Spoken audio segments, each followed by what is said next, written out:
Radhe Radhe everyone friends. आज की video में मैं आपको कामदा एकादशी की कथा सुनाऊंगी। कामदा एकादशी को कहीं कहीं पर ग्यारस भी कहा जाता है और एकादशी महीने में 2 बार आती है। एकादशी का व्रत करने से जाने अनजाने में किए गए पापों का नाश होता है और हमारे पूर्वजों को भी पाप से मुक्ति मिलती है और मोक्ष प्राप्त होता है। तो एकादशी का व्रत जरूर करें। अगर आप व्रत ना करें तो पूजा जरूर से करें। एकादशी की कथा सुनने से पहले अपने सीधे हाथ में हम थोड़े से तिल और फूल ले लेंगे, क्योंकि कोई भी कथा हमें खाली हाथ नहीं सुननी होती है।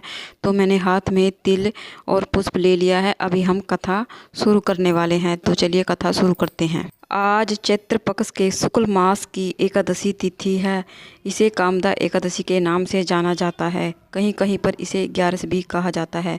कामदा का अर्थ है सभी इच्छाओं को पूर्ण करने वाली। ऐसा माना जाता है इस दिन श्री हरि विष्णु की पूजा करने से मनुष्य के जाने अनजाने में किए गए सभी पाप नष्ट होते हैं और उसे वैकुंठ धाम की प्राप्ति होती है। जिस प्रकार अग्नि लकड़ी को जलाकर राख कर देती है, कामदा एकादशी भी उसी प्रकार मनुष्य के सभी पापों को जलाकर भस्म कर देती है। कामदा एकादशी की कथा मात्र सुनने से ही मनुष्य को हजारों यज्ञ के बराबर फल की प्राप्ति होती है और सौभाग्य मिलता है और उसके पूर्वजों को भी मोक्ष की प्राप्ति होती है। तो आज मैं आपको कामदा एकादशी की बहुत ही दुर्लभ कथा सुनाती हूँ। आप बहुत ही प्रसन्नचित्त और एकाग्र मन से कथा को सुनिए। आइए श्री भगवान लक्ष्मी नारायण के चरणों का ध्यान करते हुए इस कथा को सुनते हैं। भगवान श्री कृष्ण जी के प्रिय सखा अर्जुन ने कहा, हे कमल नयन, मैं आपको कोटि कोटि नमन करता हूँ। हे जगदीश, मुझे कृपया चैत्र पक्ष के शुक्ल मास की एकादशी की कथा का वर्णन सुनाइए। इस कथा को किस नाम से जाना जाता है और इस व्रत को करने से क्या लाभ होता है। तब श्री कृष्ण ने अर्जुन से कहा था कि यही प्रश्न राजा दिलीप ने वशिष्ठ से किया था। अब मैं तुम्हें एकादशी की कथा सुनाता हूँ, ध्यानपूर्वक सुनना। प्राचीन समय में भागीपुरी नाम का एक राज्य था, जिसमें पुंडरीक नाम का राजा राज्य करता था। राजा पुंडरीक अनेक ऐश्वर्यों से युक्त था। उसके राज्य में अनेक अप्सराएं, गंधर्व, किन्नर वास किया करते थे। उसी नगर में ललित एवं ललिता नाम के गायन विद्या में पारंगत गंधर्व स्त्री पुरुष अति संपन्न घर में निवास किया करते थे और विहार किया करते थे। उन दोनों में इतना प्रेम था कि वे अलग होने के डर से मात्र व्याकुल हो जाते थे। एक बार राजा पुंडरीक गंधर्वों सहित सभा में विराजमान थे। वहाँ गंधर्वों के साथ ललित भी गायन कर रहे थे। उस समय वहाँ पर उसकी प्रियतमा ललिता उपस्थित नहीं थी। अचानक से उसका ध्यान ललिता को स्मरण करने में लग गया। इसके कारण वह अशुद्ध गायन करने लगा। नागराज करकोटा ने उसकी शिकायत राजा पुंडरीक से की। इस प्रकार राजा ने क्रोधवश उसको श्राप दे दिया और कहा, अरे नीच, तू मेरे सम्मुख गायन करते हुए भी अपनी पत्नी को याद कर रहा है। इससे तू नरभक्षी दैत्य होके अपने कर्मों का फल भोगेगा, और उसको श्राप दे दिया। ललित उसी समय राजा पुंडरीक के श्राप से भयंकर दैत्य के रूप में परिवर्तित हो गया।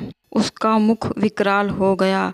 उसके नयन सूर्य और चंद्रमा के समान प्रदीप्त हो गए। उसके मुख से भयंकर ज्वाला निकलने लगी। उसकी नाक पर्वत की कंधरा के समान विशाल हो गई और गर्दन पहाड़ के समान दिखाई देने लगी। उसकी भुजाएं 2-2 योजन लंबी हो गई। इस प्रकार उसका पूरा शरीर 8 योजन लंबा हो गया। इस प्रकार राक्षस बन जाने पर वह अनेक दुखों को भोगने लगा। अपने प्रियतम का ऐसा हाल देखने पर ललिता व्याकुल हो उठी। अपने पति के उद्धार के लिए ललिता सोचने लगी कि मैं कहाँ जाऊँ, क्या करूँ, किस जतन से अपने पति को इस नरक तुल्य कष्ट से मुक्त कराऊं। राक्षस बना हुआ ललित घोर वनों में अनेक प्रकार के पाप करने लगा। उसकी स्त्री ललिता भी उसके पीछे पीछे जाती और उसको इस तरह पाप करता देखकर रोती रहती। एक बार वह अपने पति के पीछे पीछे चलती चलती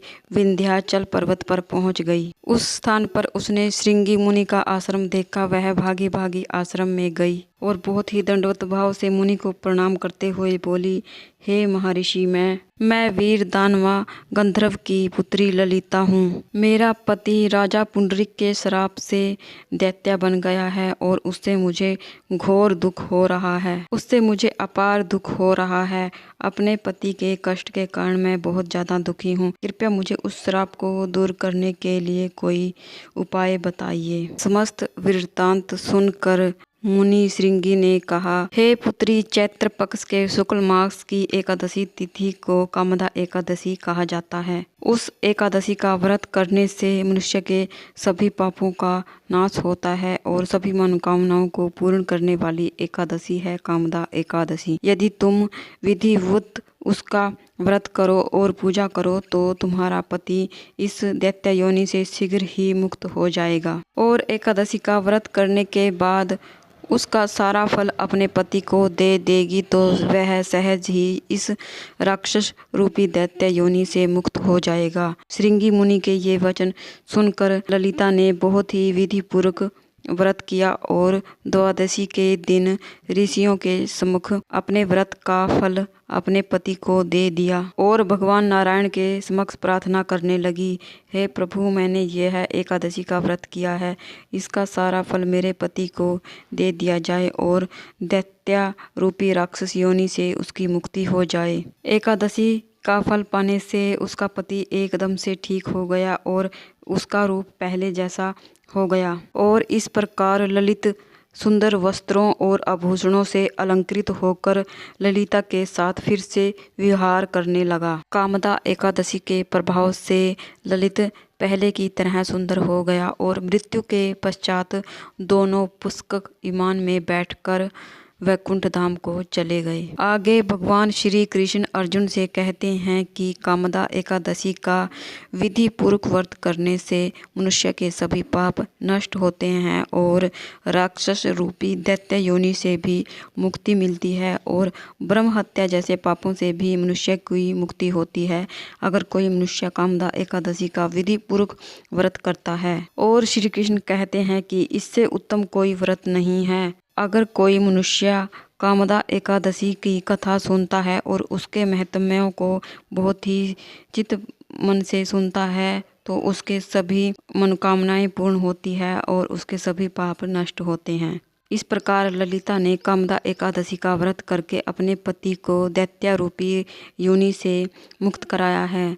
हे मनुष्य, अगर कोई प्राणी कामदा एकादशी का व्रत और कथा सुनता है तो उसके सभी मनोकामनाएं पूर्ण होती हैं और उसे सभी पापों से मुक्ति मिलती है तथा उसके पूर्वजों को भी पापों से मुक्ति मिलती है। तो ये थी कामदा एकादशी की कथा। बोलिए श्री लक्ष्मी नारायण प्रभु की जय। कोई भी कथा हमें अकेले नहीं सुननी चाहिए, इसके साथ हम एक विनायक जी की कथा सुनेंगे। एक बार एक बुढ़िया थी जो विनायक जी की बहुत ही पूजा करती थी और रोजाना मिट्टी के गणेश जी बनाती और रोजाना गणेश जी गल जाते। उस बुढ़िया के घर के सामने एक सेठ की हवेली बन रही थी। बुढ़िया कारीगर के पास गई, कारीगर भैया मुझे पत्थर के गणेश जी बना दो। कारीगर ने कहा कि जब तक हम तुम्हारे पत्थर के गणेश जी बनाएंगे तो हमारी दीवार खड़ी हो जाएगी। तब बुढ़िया ने मन ही मन कहा कि तुम्हारी दीवार टेढ़ी हो जाए और कारीगर जब भी दीवार बनाते वह टेढ़ी हो जाती। कारीगर जब भी दीवार बनाते वह टेढ़ी हो जाती। सुबह से शाम हो गई। इस प्रकार और शाम को सेठ जी भी वहाँ पर आ गए और सेठ जी ने कहा कि भाई आज तो कुछ भी काम नहीं हुआ है। तब कारीगर ने सेठ जी को सारी बात सुनाई और सेठ जी ने कहा कि मुझे उस बुढ़िया माई के पास लेके चलो।